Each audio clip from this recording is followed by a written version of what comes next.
দেখছি যে এখনো পরাজিত ফ্যাসিস্টরা তারা বসে নেই, তারা নানাভাবেই এই অভ্যুত্থানকে তার অর্জনকে ধ্বংস করার জন্য চেষ্টা করছে।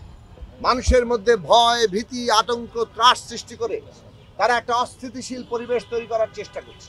আপনারা জানেন গতকাল রাত 8:30টার দিকে গণসংহতি আন্দোলন কার্যালয়ের সামনে 3টি ককটেল বিস্ফোরণ করা হয়েছে।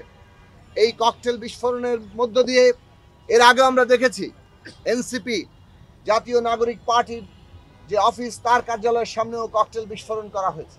এইভাবে তারা জুলাই মাস ব্যাপী হয়তো এই ধরনের আতঙ্ক এবং ত্রাস সৃষ্টির উদ্যোগ নিয়েছে। বান্ডেল থাকলে প্রতি সেনমানিতে টাকা বাঁচবে। বিকাশ সেনমানি বান্ডেল কিনে জিতুন প্রতি লেনদেনে।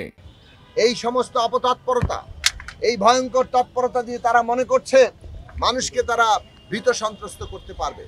যারা ওই রকম গণহত্যা মোকাবেলা করে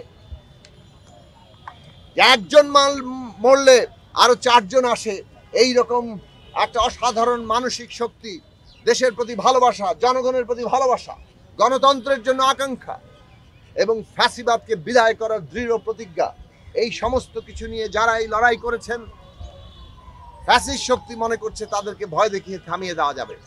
আমরা বিশ্বাস করি এই সমস্ত অপতৎপরতা এদেরকে পরাজিত করেই আমাদের অভ্যুত্থানের অগ্রযাত্রাকে অব্যাহত রাখতে হবে।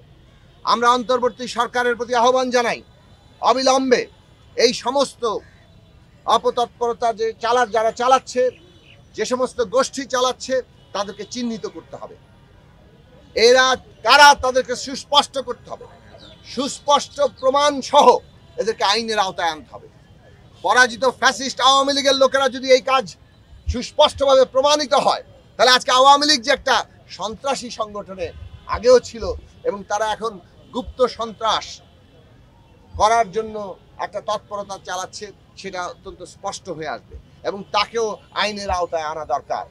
এই সমস্ত তৎপরতাকে আইনের আওতায় আনা দরকার। আমরা অন্তর্বর্তী সরকারের কাছে বলি, অভ্যুত্থানের শক্তির উপর আপনারা দাঁড়িয়ে আছেন।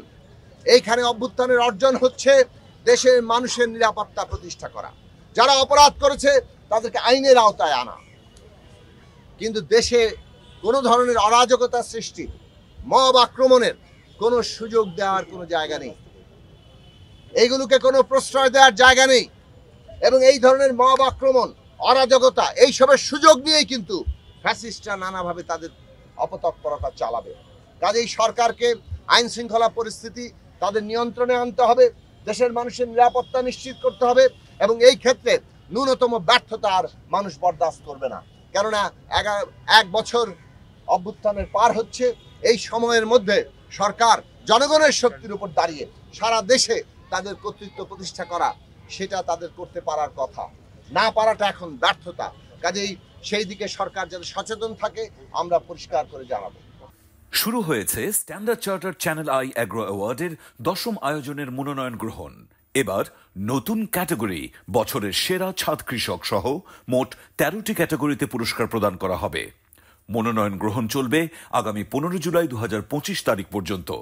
বিস্তারিত জানতে ভিজিট করুন www.agroaward.com এবং ফোন করুন 018737000556 এই নম্বরে।